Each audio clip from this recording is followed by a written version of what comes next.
नित्यानन्देश्वर परमशिवसमारम्भाम् नित्यानन्देश्वरि पराशक्तिमध्यमाम् अस्मदाचार्यपर्यन्ताम् वन्दे குருபரம்பராம்.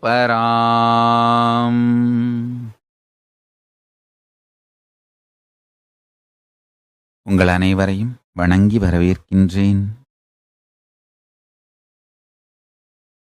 உலகம் முழுவதிலும் ஆதி சைவத்தை பற்றி அறிந்து கொள்வதற்காக அமர்ந்திருக்கும் அன்பர்கள், சீடர்கள், பக்தர்கள் அனைவரையும் வணங்கி வரவேற்கின்றேன்.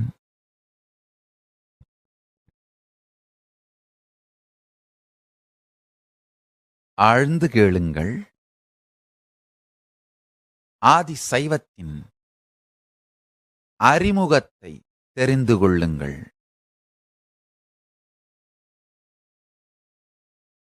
பரம்பொருள் பரமசிவம் தான் பலவாகி தன்னையே ஆனந்தித்திருக்க சங்கல்பம் செய்தவுடன், ஆழ்ந்து புரிந்து கொள்ளுங்கள், தான் பலவாகி தன்னையே ஆனந்திப்பதற்காகவேதான் பரம்பொருள் பிரபஞ்சமாக பெருவெளியில் மலர்கின்றது.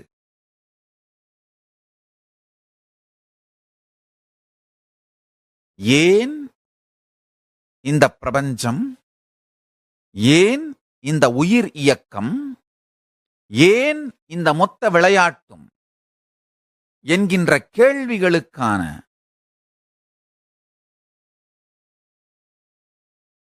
அறிவுபூர்வமான, தர்க்கபூர்வமான, மனதிற்கு புரிகின்ற அளவில் மட்டுமல்லாது உயிரையே மலர வைக்கின்ற உண்மை விடைகளை சுத்தாத்வைதம் மட்டுமே அளிக்கின்றது. நல்லா புரிஞ்சுக்குங்க. எது சத்தியம், எது உண்மை, எது சரியான விடைன்னு எப்படி கண்டுபிடிக்கிறதுன்னா,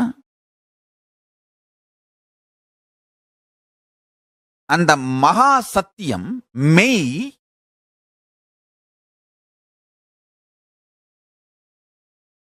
சாஸ்திர பிரமாணம், வேதங்கள், ஆகமங்களில் மிக தெளிவாக சொல்லப்பட்டிருக்க வேண்டும். அந்த சாஸ்திர பிரமாணம் அதை நிஜத்திலே வாழ்ந்து காட்டிய மிகப்பெரிய அவதார புருஷர்கள், அவர்களுடைய வாழ்க்கையிலே வெளிப்படுத்தப்பட்ட ஆப்த பிரமாணமாக இருக்க வேண்டும். அந்த ஆப்த பிரமாணம் தன்னுடைய ஆத்ம பிரமாணமாக மாறிய ஞான குருவினால் பரிசோதித்து பார்க்கப்பட்டு நம் எல்லோருக்கும் புரிகின்ற விதத்திலே சொல்லப்பட வேண்டும்.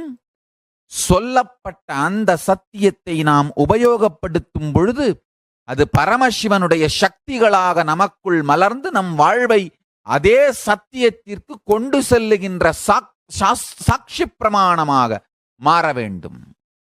ஆழ்ந்து கேளுங்கள். சத்தியம் என்பது உண்மையான, நேர்மையான, தெளிந்த விடை என்பது சாஸ்திரங்களில், வேத ஆகமங்களில், மெய்யான நூல்களில் விரித்து விளக்கமாய் சொல்லப்பட்டிருக்க வேண்டும். அந்த சாஸ்திரங்களில் சொல்லப்பட்டது பூமியில் அவதரித்த அவதார புருஷர்கள், ஆச்சாரிய புருஷர்களால் உணர்ந்து ஆப்த பிரமாணமாக மாற்றப்பட்டிருக்க வேண்டும். அது இப்பொழுது வாழுகின்ற அவதார புருஷர்களால், குருமார்களால் ஆத்ம பிரமாணமாக, அனுபூதியாக மாறி அவர்களால் சொல்லப்பட வேண்டும். அதை நீங்கள் உள்வாங்கி கடைபிடிக்கும் பொழுது பரமசிவ சக்திகளை மலரச் செய்து அதே சத்திய நிலைக்கு உங்களை கொண்டு செல்லுகின்ற உங்களுடைய சாட்சி பிரமாணமாக அது இருக்க வேண்டும். இந்த நான்கும் பொருந்தியது மட்டும்தான் முழு சத்தியம். நாங்கள் பாலை பரமசிவன் மீது ஊற்றுகிறோம், அது சிவலிங்கத்தின் மீது படுகின்றது. நாங்கள் ஊற்றுவது பரமசிவன் மீது, படுவது, அது விழுவது சிவலிங்கத்தின் மீது. அதனால்தான் பல ஆலயங்களில், எங்களுடைய ஆலயங்களில் சிவலிங்கமே இல்லை. கருவறையில் பால் ஊற்றப்படுகின்றது. பல ஆலயங்கள், மிக நீண்ட வரிசையை என்னால் கொடுக்க முடியும். வடக்கிலிருந்து தெற்கு வரை, கிழக்கிலிருந்து மேற்கு வரை பல ஆலயங்களில் சிவலிங்கமே கிடையாது. கருவறைக்குள் பால் ஊற்றுகின்றோம், அவ்வளவே. நாங்கள் ஊற்றுவது பரமசிவன் மீது, அது விழுவது சிவலிங்கத்தின் மீது. ஆழ்ந்து புரிந்து கொள்ளுங்கள்.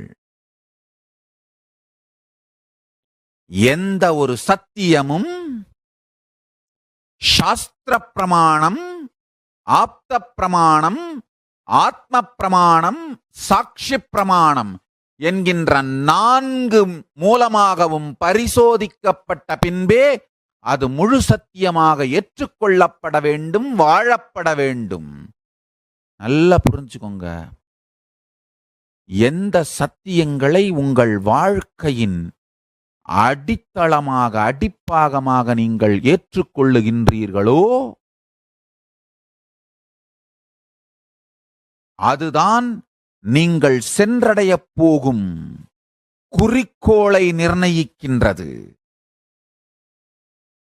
அதுதான் நீங்கள் சென்றடைய போகும் இறுதியை நிர்ணயிக்கப் போகின்றது. திசை சரியாக தேர்ந்தெடுக்கப்பட்டு விட்டால் மெதுவாகச் சென்றால் கூட தவறில்லை. திசை தவறானதாக இருந்தால் வேகத்தினால் குறிக்கோள் அடையப்படுவதில்லை. சில நேரத்தில் பெருமான் வேகம் கொடுத்தாழ்வார், சில நேரத்தில் வேகம் கெடுத்தாழ்வார்.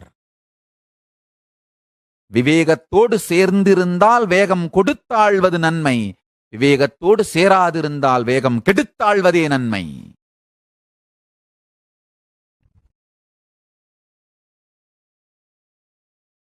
சுந்தரமூர்த்தி நாயனாருக்கு, தம்பிரான் தோழருக்கு திருமணத்தை கெடுத்தார். அதே தம்பிரான் தோழருக்கு பெண் வேண்டி பெண்ணிடம் வெறுங்காலோடு திருவாரூரில் தூது செல்லுகின்றார். ஏனென்றால் அவருக்கு தெரியும் எங்கு திருமணத்தை நிறுத்த வேண்டும், எங்கு தானே தூது செல்ல வேண்டும். சில நேரத்தில் வேகம் கெடுத்து, சில நேரத்தில் வேகம் கொடுத்து, திசை சரியானதாக இருந்தால் நீங்கள் எந்த சத்தியங்களை உங்கள் வாழ்வின் அடிப்படை என்று முடிவெடுக்கின்றீர்களோ அந்த சத்தியம் முழுமையான சத்தியமாக இருப்பது மிக மிக மிக அவசியம். நன்றாக தெரிந்து கொள்ளுங்கள்.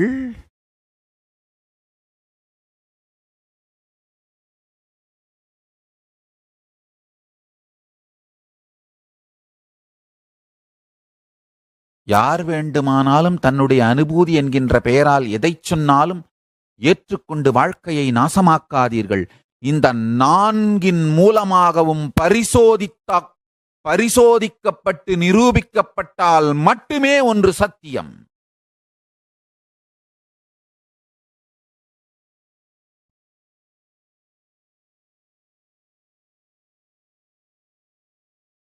தங்கத்தை உரைத்து பார்க்கும் உரைகள் போலே சத்தியத்தை உரைத்து பார்க்கும் உரைகள் சாஸ்திர பிரமாணம், ஆப்த பிரமாணம், ஆத்ம பிரமாணம், சாட்சி பிரமாணம் என்கின்ற 4 நிரூபிக்கப்பட்டிருக்க வேண்டும். எந்த சத்தியமும் வேத ஆகமங்களில் தெளிவாக சொல்லப்பட்டிருக்க வேண்டும். அவை காலம் காலமாக பூமியில் வந்த ஆச்சாரிய புருஷர்கள், அவதார புருஷர்கள் தென்னாட்டிலே நாம் ஆச்சாரிய புருஷர்கள் என்று வழிபடுவோம், வடநாட்டிலே அவதார புருஷர்கள் என்று வழிபடுவார்கள்.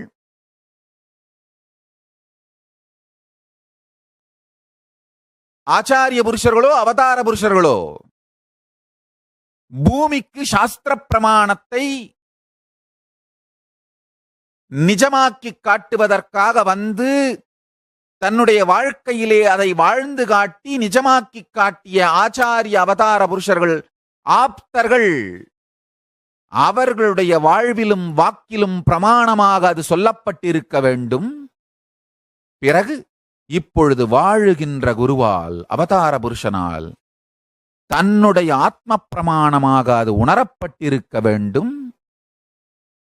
நமக்கெல்லாம் அது சொல்லப்பட்டவுடன் அதை நாம் உயிருக்குள் வாங்கி மலரச் செய்யும் பொழுது அதே மெய்மை நிலைக்கு அது நம்மை எடுத்துச் செல்லுகின்ற சக்தி உடையதாக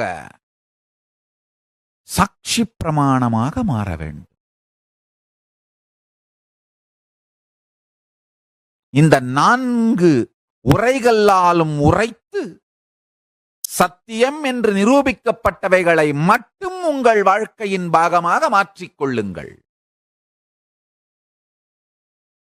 மற்ற எல்லாம் அபாயம்.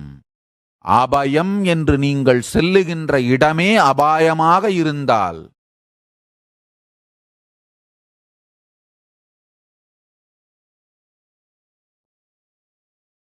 கொதிக்கிறதுக்கு பயந்து எரியறதுல விழுந்த மாதிரி, கொதிக்கிற எண்ணெய் சட்டிக்கு பயந்து எரியற நெருப்புக்குள்ள விழுற மாதிரி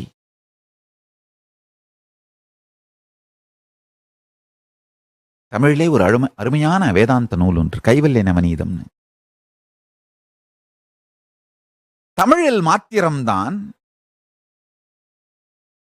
அருமையான மிக உயர்ந்த சித்தாந்த சாஸ்திரங்களும் வேதாந்த சாஸ்திரங்களும் சுத்த அத்வைத பரமசிவாத்வைத சத்தியத்தையே முழுமையாகவும் இனிமையாகவும் விளக்குகின்றன. ஆழ்ந்து புரிந்து கொள்ளுங்கள். மொழியினுடைய வளமை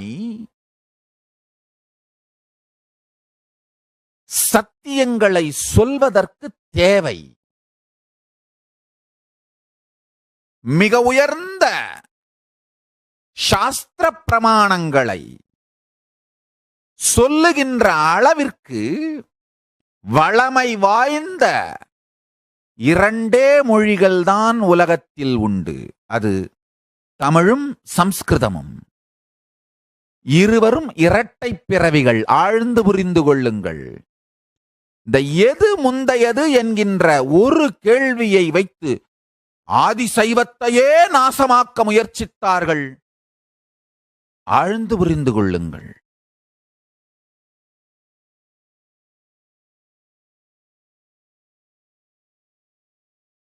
தமிழும் சம்ஸ்கிருதமும் இரட்டை பிறவிகள். உண்மையில் அவை இரட்டை பிறவிகள் கூட அல்ல, ஒரே பிறவிதான். இடது வலது என்கின்ற 2 பாகங்களாக செயல்பட்டன, அவ்வளவுதான். மூலமொழி பெருமான் திருக்கையிலையில் இருந்து பொழிந்த மொழி ஆதி மூலமான தமிழி என்று சொல்லப்படுகின்ற பிராகிருதம். அதில் இருந்து இந்த 2 மொழிகளும் 2 குழுவான இலக்கண ஆச்சாரியர்களாலே செழுமைப்படுத்தப்பட்டது. பாணினி பதஞ்சலி என்று ஒரு ஆச்சாரியர்கள் குழுவும், முருகன், அகத்தியன், தொல்காப்பியர் என்று ஒரு ஆச்சாரியர்கள் குழுவும், 2 குழுக்களும் இறையனார் எழுப்பிய உடுக்கை ஒலியிலிருந்து செழுமை பொங்கிட சாஸ்திர பிரமாண சத்தியங்களை உயிர்களுக்கெல்லாம் உரைத்து மலர வைத்திட அருமையாய் சமைத்து வைத்த மொழிகளே சம்ஸ்கிருதமும் தமிழும். காலப்போக்கினாலே இலக்கண இலக்கிய இடம் கால வேறுபாடுகளால் இரண்டாய் மலர்ந்தாலும் ஒரு உயிர்ப்பிலிருந்து மலர்ந்தவைதான் இரண்டு மொழிகளுமே.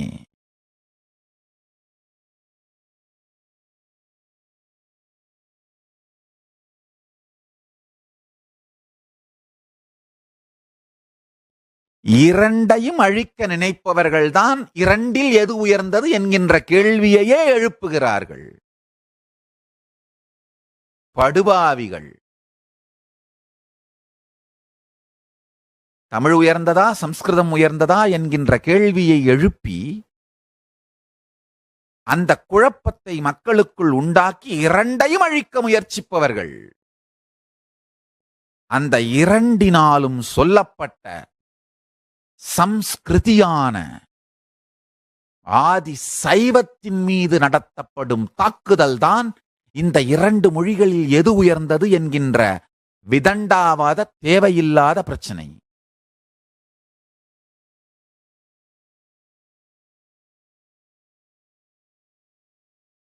இரண்டும் வேறு வேறு மொழிகளே இல்லை என்பதுதான் சத்தியம். இறையனார் பொழிந்தருளிய மூல சூத்திரம், அதற்கு பாணினியும் அகத்தியனும் வகுத்து வைத்த இலக்கணம்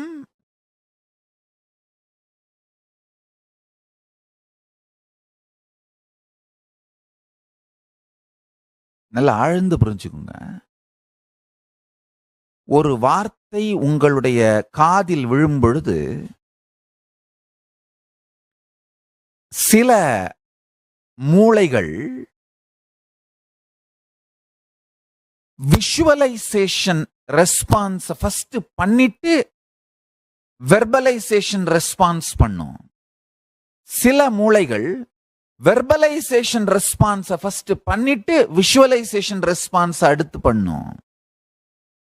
பசு என்கின்ற வார்த்தையை கேட்டவுடன் சில மூளைகள் 4 கால் 1 வால் தலையோடு இருக்கின்ற அந்த உருவகப்படுத்துவதை முதலில் புரிந்து கொண்டு பிறகு அந்த பசு என்கின்ற வார்த்தையை ப்ராசஸ் பண்ண துவங்கி பசு ஏன் எதற்கு காரணத்திற்காக இந்த வார்த்தை எங்கு சொல்லப்படுகிறதுன்ற அந்த லாஜிக்கல் ப்ராசஸிங் அதுக்கு அடுத்து பண்ணும். சில மூளைகள் என்ன பண்ணும், முதல்ல லாஜிக்கல் ப்ராசஸிங்க பண்ணிட்டு விஷுவலைசேஷன் பண்ணும். நல்ல ஆழ்ந்து புரிந்து கொள்ளுங்கள். எடுத்த உடனே விஷுவலைசேஷன் பண்ணிட்டு இன்ஃபர்மேஷன் ப்ராசஸ் பண்ற மனங்கள் மிகுந்த பொறுமையோடு சாந்தத்தோடு இருக்கும். சாந்தத்தை அடிப்படையாய் வைத்து இயங்கும்.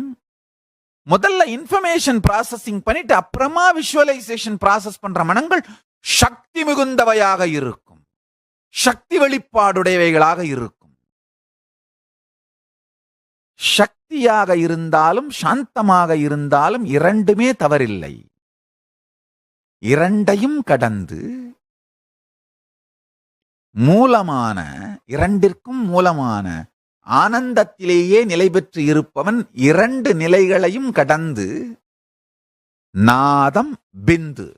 நன்றாக புரிந்து கொள்ளுங்கள். முதல்ல விஷுவலைசேஷன் ப்ராசஸ் பண்ணிட்டு வெர்பலைசேஷனுக்குள்ள போற மனத்தை பிந்துன்னு சொல்றோம். முதல்ல வெர்பலைசேஷன் ப்ராசஸ் பண்ணிட்டு விஷுவலைசேஷனுக்குள்ள போற மனத்தை நாதம்னு சொல்றோம். இந்த நாத கலை பிந்து கலை இரண்டு நிலையிலும் செயல்படுகின்ற இரண்டு மனங்களினுடைய வசதிக்காகத்தான் இந்த இரண்டு இலக்கண முறைகளும் அகத்தியன் தலைமையில் ஒரு ஆச்சாரியர்கள் குழுவும் பாணினி தலைமையில் ஒரு ஆச்சாரியர்கள் குழுவும் செயல்பட்டு இரண்டு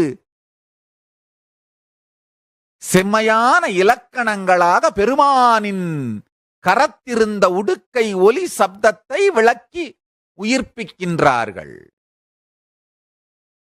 இந்த இரண்டையும்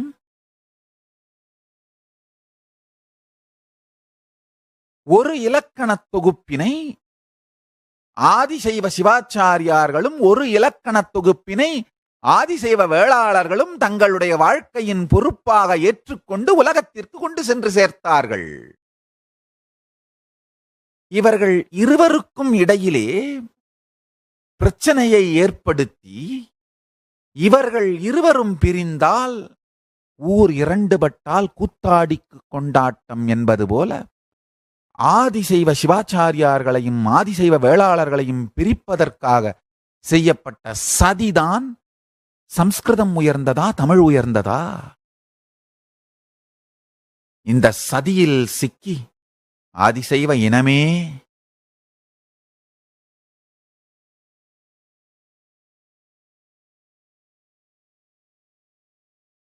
உன் மீது நிகழ்த்தப்பட்ட மிகப்பெரிய தாக்குதல் இந்த தமிழ் உயர்ந்ததா சம்ஸ்கிருதம் உயர்ந்ததா என்கின்ற விதண்டாவாதமான தேவையில்லாத கேள்வி. இரண்டும் பெருமானுடைய திருக்கரத்தில் மலர்ந்தருளும் உடுக்கையிலிருந்து எழும்பியது. நம்முடைய உள்ளாழ்ந்த மனத்திலே நாதகலை நட்டு இயங்கும் மனம், பிந்துகலை நட்டு இயங்கும் மனம் என்று இரண்டு விதமான இயக்க மனங்களுக்கு இயல்பாக இனிமையாக இயங்குவதற்காகவே இந்த இரண்டு பிரிவுகளாய் மொழிகள் உயிர்த்தெழுந்தன. இரண்டையும் உள்வாங்கி இரண்டின் மூலத்தையும் சிந்தித்து தியானித்தவர்களுக்கே புரியும். இரண்டும் இறையனார் திருமொழியே, இரண்டும் இறையனார் திருவடிக்கே சாட்சி. இறையனார் மாட்சிக்கு சாட்சி சொல்லவே இரண்டுமே மலர்ந்தருளின.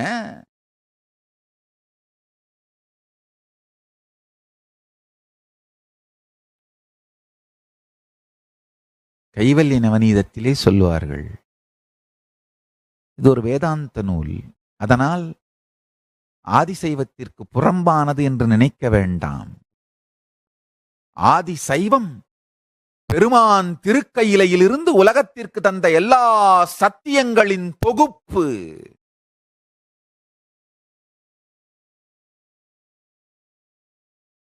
ஆதிசைவமே எல்லாவற்றிற்கும் மூலம். இன்று ஹிந்து மதம் என்று சொல்லப்படுகின்ற சனாதன ஹிந்து தர்மத்தின் 10,000 சம்பிரதாயங்கள், 10,000 ஒரு வார்த்தைக்காக சொன்னேனே தவிர எண்ணி பார்த்தோமானால் எத்துணை ஆச்சாரியர்கள் அவதார புருஷர்கள் உலகத்திற்கு வந்திருக்கிறார்களோ அத்துணை சம்பிரதாயங்கள். ஏனென்றால் ஒவ்வொரு ஆச்சாரியனும் ஒவ்வொரு அவதார புருஷனும் ஒரு தனித்துவத்தோடு மூல சத்தியத்தின் உண்மை மாறாது, திரிபு அடையாது, தன் தனித்துவமான இனிமையை சேர்த்து உலகத்திற்கு சமைத்தளித்திருக்கிறார்கள். உணவு விஷமாகின்ற அளவிற்கு வேறுபடுவது கிடையாது. சுவை மாத்திரம் தனக்கென்று ஒரு தனிச்சுவை இருக்கின்ற எல்லோருமே இனிமையான சமையல்காரர்கள். அந்த உணவு பார்த்தீங்கன்னா உடம்புக்கு கெடுதி வராத அளவில், ஆனால் தன்னுடைய சுவை கைப்பக்குவம் இருக்கின்ற எல்லா சமையற்காரர்களும் எவ்வாறு சிறந்த சமையல் கலைஞர்களோ, உணவு விஷமாயிருக்காது, உடம்புக்கு நல்லது, அந்த ஒரே ஒரு இலக்கணம் மாறாது. ஆனா தனக்குன்னு தனித்துவம் இருக்கும், அவங்கதான் நல்ல சமையற்காரர்கள். அதே போல சனாதன இந்து தர்மத்தில் வந்த எல்லா ஆச்சாரிய புருஷர்களும் அவதார புருஷர்களும் சத்தியத்தினுடைய தன்மை மாறாது. மனிதனுக்கு அது முக்தியை அளிக்கும், அதுல மாறவே மாறாது. ஆனா தன்னுடைய தனித்துவம் இருந்தே தீரும். அது மாதிரி மட்டும்தான் எல்லா ஆச்சாரியர்களும் அவதார புருஷர்களும் சனாதன இந்து தர்மத்தை விளக்கி இருக்கிறார்கள். இது சனாதன இந்து தர்மத்தின் தனிச்சிறப்பு. எத்துணை ஆச்சாரியர்களோ அத்துணை வழிகள், எத்துணை அவதார புருஷர்களோ அத்துணை வழிகள். இந்த 10,000 சம்பிரதாயங்கள் லட்சம்னு கூட சொல்லலாம். லட்சக்கணக்கான இந்து மதத்தின் சம்பிரதாயங்களுக்கும் ஆதி சைவமே. வேத ஆகமங்களில்தான் இந்த 10,000 சம்பிரதாயங்களுமே 10,000 சம்பிரதாயங்களும் உயிர் கொள்ளுகின்றன, நிலை கொள்ளுகின்றன. ஸ்தாவரமும் ஜங்கமமும் பூமியின் மீது நிலை கொள்வது போலே இந்த 10,000 சம்பிரதாயங்களும் லட்சம் சம்பிரதாயங்களும் லட்சோப லட்சம் சம்பிரதாயங்களும் வேத ஆகமங்களிலேயே நிலை கொள்ளுகின்றன. அதனால் ஆதி சைவர்கள் எந்த சம்பிரதாயமும் தனக்கு புறமானது என்று புறந்தள்ளக் கூடாது.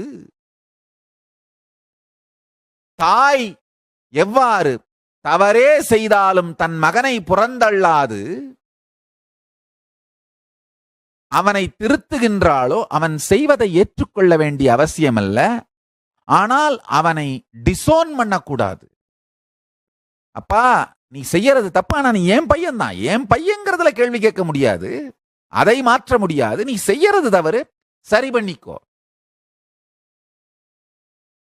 அப்படின்னு வேணா சொல்லலாமே தவிர டிசோன் பண்ணுகின்ற வரலாற்று பிழையை செய்யக்கூடாது.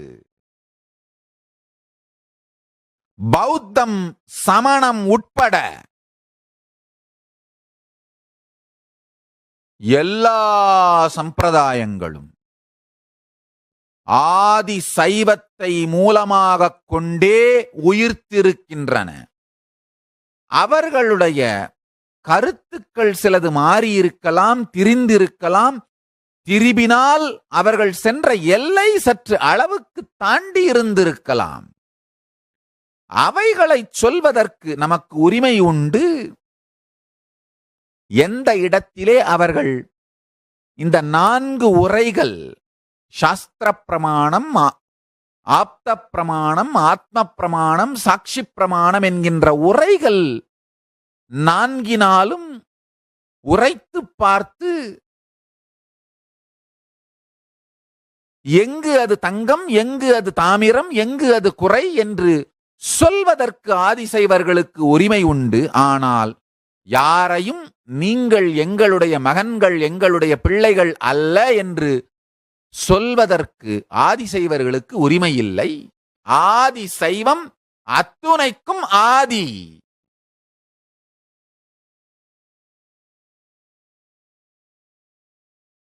மீதி எல்லாமே பாதி அல்லது மீதி. ஆதி சைவமே அனைத்திற்கும் ஆதி. அதனால்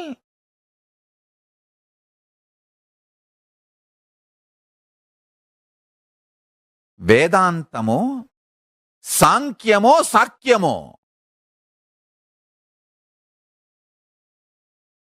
ஜைனமோ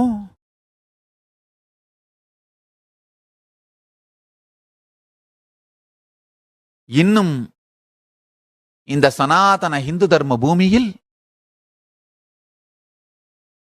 உயிர்த்து எழுந்த லட்சோப லட்சம் சம்பிரதாயங்களாக இருக்கட்டும், வைணவமோ ஜடவாதம் உட்பட அத்துணை சத்தியங்களும், அத்துணை தத்துவங்களும், அத்துணை வாத பிரதிவாதங்களும், கண்டன மண்டனங்களும்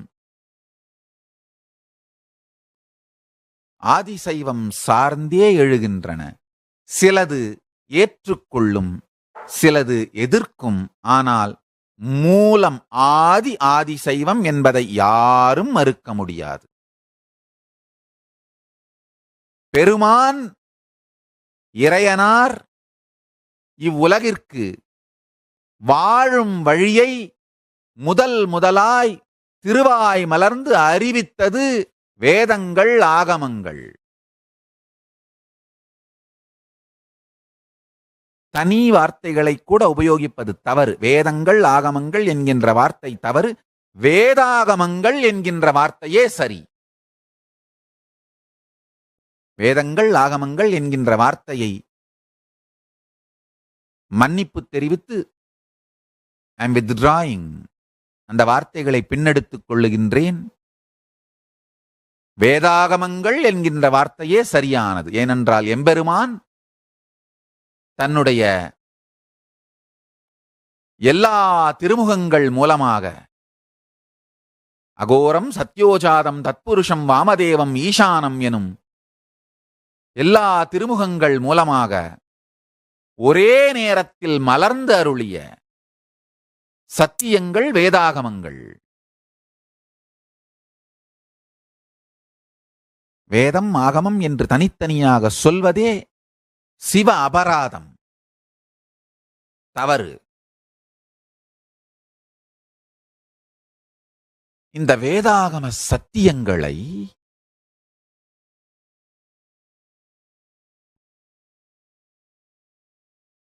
ஆழ்ந்து பார்த்தோமானால் இன்றைக்கு சம்ஸ்கிருத மொழி எந்த அளவுக்கு வேதங்களும் ஆகமங்களும் சொல்லப்பட்டிருக்கின்ற சம்ஸ்கிருதத்திலிருந்து தூரமாக இருக்கின்றதோ அதே அளவு தூரம்தான் தமிழும் வேதாகமங்கள் சொல்லப்பட்டிருக்கின்ற தமிழில் இந்த மூலமான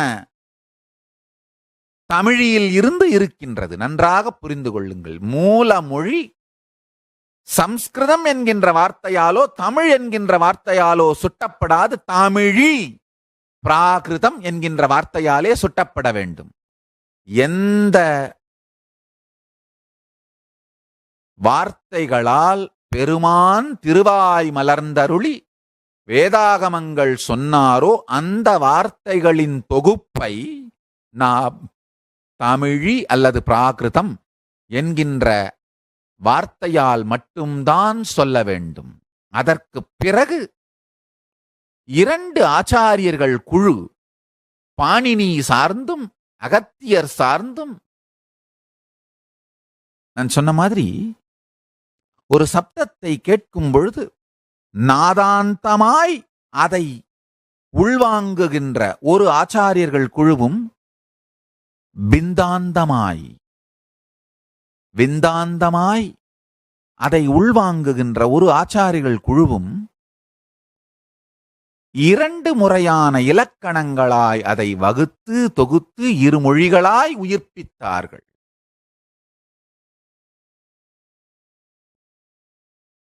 ஆதிசைவத்தை சுற்றிச் சூழ்ந்திருக்கும் தேவையில்லாத சில வாத விவாதங்களிலிருந்து நாம் நம்மை விடுபடுத்திக் கொண்டால்தான் மூல சத்தியத்தை உள்வாங்க முடியும்.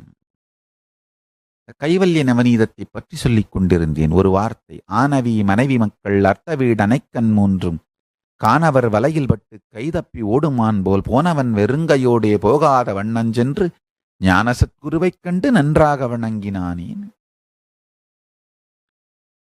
வேடன் கையிலே சிக்கிய, வேடன் பொறியிலே சிக்கிய மான் ஒருவேளை பொறியிலிருந்து தன்னை விடுவித்துக் கொள்ளுமானால் என்ன வேகத்தோடு தப்பி ஓடுமோ அந்த வேகத்தோடு இந்த சம்சார பந்தத்தில் சிக்கி ஏதோ ஒரு காரணத்தால் தவறி தப்பியவன் ஓடிச் சென்று ஞான சத்குருவைக் கண்டு அடைந்து சத்தியங்களை உள்வாங்கி முக்தி நிலை அடைய வேண்டும். அது மாதிரி நீங்கள் கொதிக்கிறத விட்டு ஓடும் பொழுது எரியறதுக்குள்ள விழுந்துராம இருக்கணும்னா நீங்கள் அடைந்த ஞான சத்குருநாதன் உங்களுக்கு சொல்லுகின்ற சத்தியங்களை இந்த 4 உரைகளாலும் உரைத்து பார்த்து விட வேண்டும். அந்த சத்தியங்கள் ஆகமமான வேதாகமங்களில் சாஸ்திர பிரமாணமாக சொல்லப்பட்டிருக்க வேண்டும். அதை உலகத்திற்கு சொல்லிய அவதார புருஷர்கள், ஆச்சாரிய புருஷர்கள், நமக்கு முந்தி வந்தவர்கள்,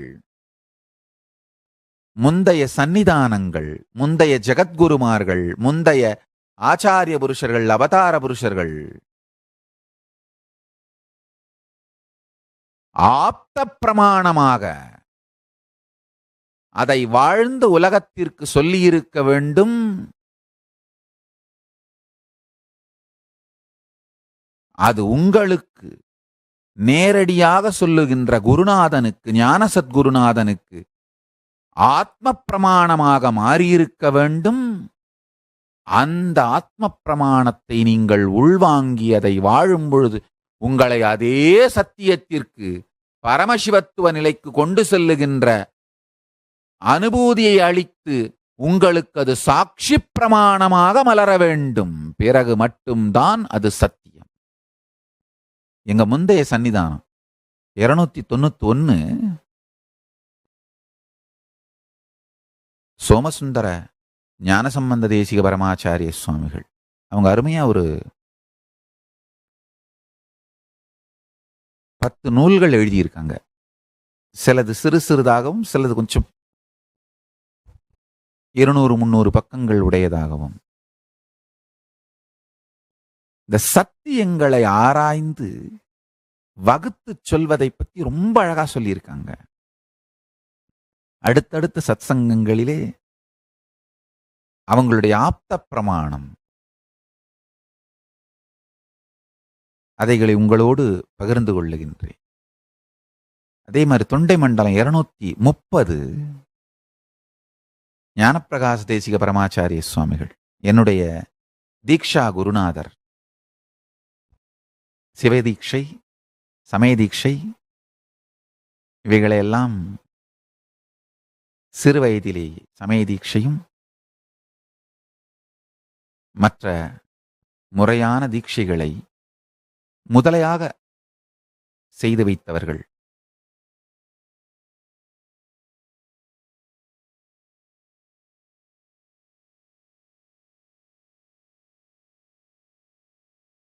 அவர்களிடமிருந்து நான் கேட்ட, செவி வழியாய் கேட்ட அவர்களுடைய ஆப்த பிரமாணம் எங்க பெரிய சன்னிதானம், முந்தைய சன்னிதானம் 291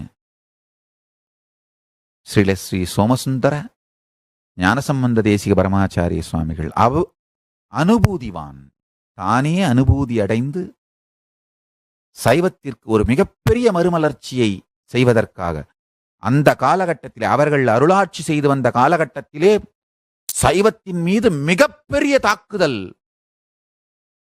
நடந்து கொண்டிருந்த காலம்.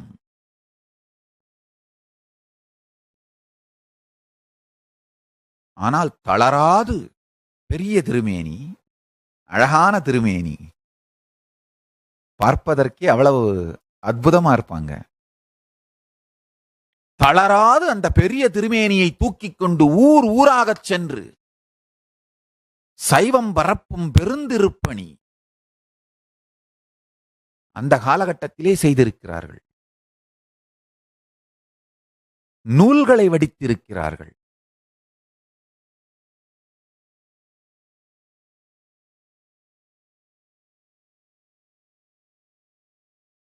இந்த 4 உரைகளாலும் உரைத்து எடுத்த பிறகுதான் சத்தியத்தை நாம் நம்முடைய வாழ்க்கைக்கான வழியாக மாற்றிக்கொள்ள வேண்டும்.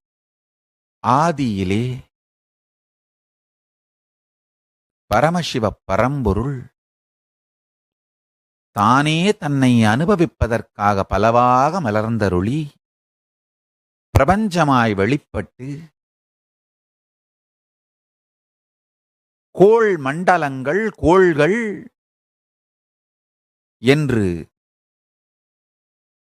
பலவாய் தன்னைத்தானே கொண்டாடி தன்மயானந்தத்தில் இருக்க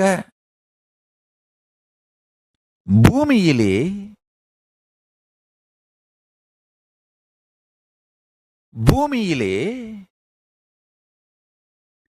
நிலத்திருந்து ஸ்திரமாயிருக்கும் ஸ்தாவர உயிர்களும் நீரிருந்து இயங்குகின்ற ஜங்கம உயிர்களும் நன்றாக புரிந்து கொள்ளுங்கள். நிலத்தில் நிலையாக இருக்கின்ற தாவரங்கள்,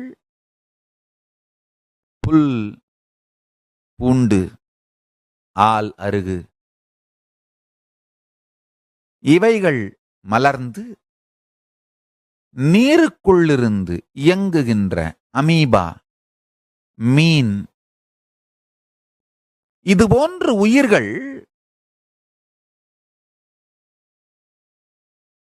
உடல்கள், தசை நினைவுகள் உருவாகிக் கொண்டு வருகின்ற வேளையிலே ஆழ்ந்து புரிந்து கொள்ளுங்கள்.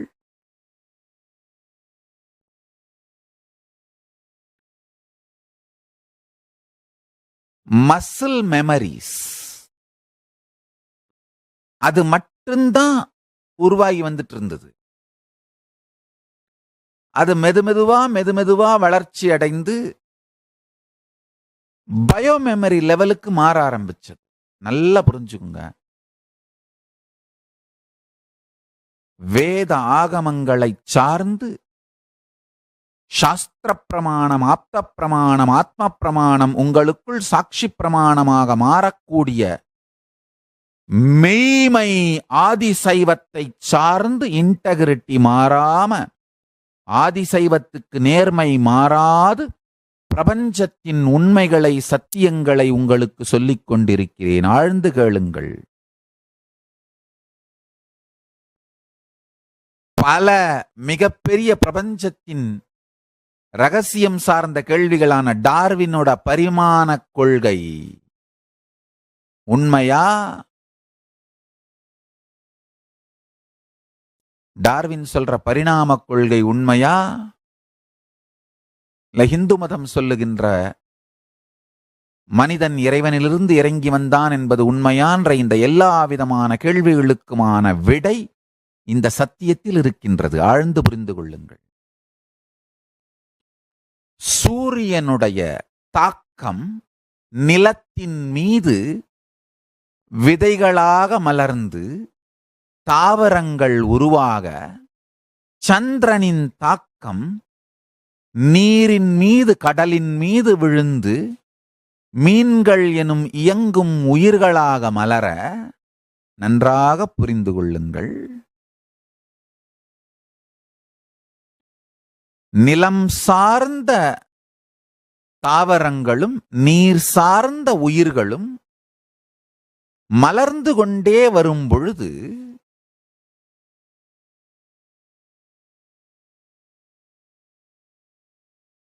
அவைகளுக்கு அடுத்த நிலை, வளர்ச்சியினுடைய அடுத்த நிலை மலர வேண்டும், நிகழ வேண்டும்.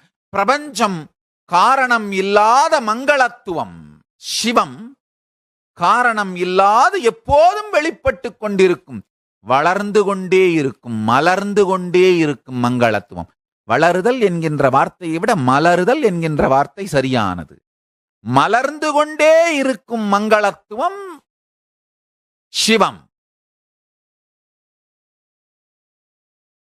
தாவரங்களும் உயிரினங்களும் வளர்ந்து கொண்டே மலர்ந்து கொண்டே வந்தன. மசில் மெமரி, பயோ மெமரி லெவலுக்கு வளரத் துவங்கியது. அமீபாவிலிருந்து மீன் வரை, பிறகு மீனில் இருந்து குரங்கு வரை. நல்ல புரிஞ்சுங்க. அமீபாவிலிருந்து மீன் வரை உடல் வளர்ச்சி வெறும் மசில் மெமரி மட்டும்தான்.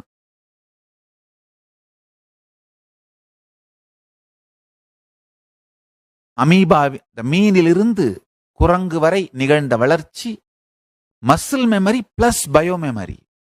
மசில் மெமரி சார்ந்து எதிர்வினையாற்றக்கூடிய சக்தி.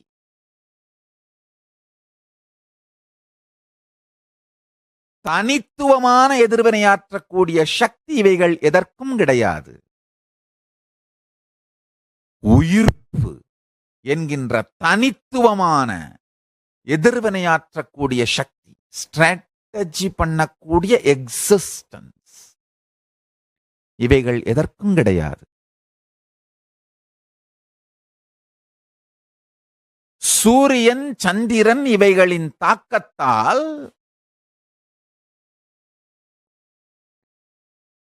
தாவரங்களும் ஜங்கமங்களும் வளர்ந்து பூமி முழுவதும்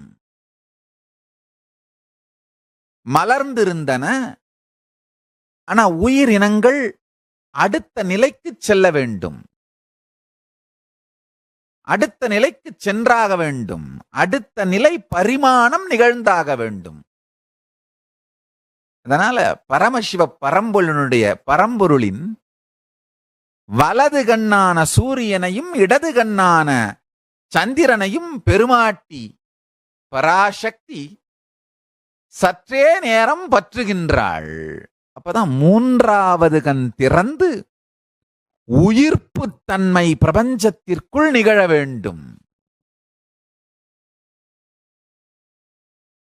சூரியன் தாக்கத்தால் நிலத்தின் மீது தாவரங்களும், சந்திரன் தாக்கத்தால் கடலுக்குள் உயிரினங்களும் மலர்ந்து தசை நினைவும் உயிர் நினைவும் மலர்ந்து, ஆனால் உயிர் உணர்வு வேண்டும்.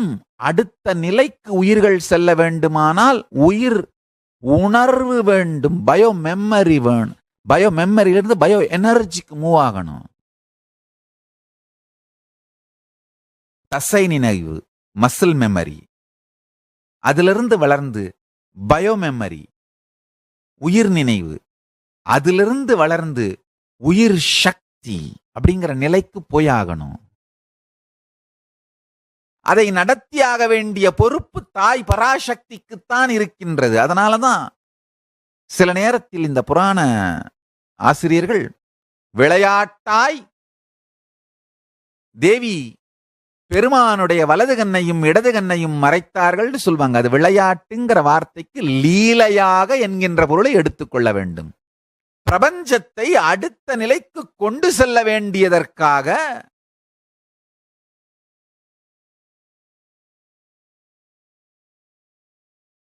தசை நினைவு, உயிர் நினைவு இவைகள் மலர்ந்து விட்டது. ஆனால் உயிர் சக்தி மலர வேண்டும். அதாவது அமீபாவிலிருந்து, ஒரு செல் அமீபாவிலிருந்து மீன், மீனில் இருந்து ஆமை, ஆமையிலிருந்து பன்றி, பன்றியிலிருந்து நரசிம்மம், நரசிங்கத்திலிருந்து வாமனம் குள்ள மனிதன். இவ்வாறு இந்த பரிணாமங்கள் நடந்து வந்தது உண்மை. அடுத்த பிரேக் த்ரூ நடந்தாகணும். அது ரொம்ப பெரிய பிரேக் த்ரூ.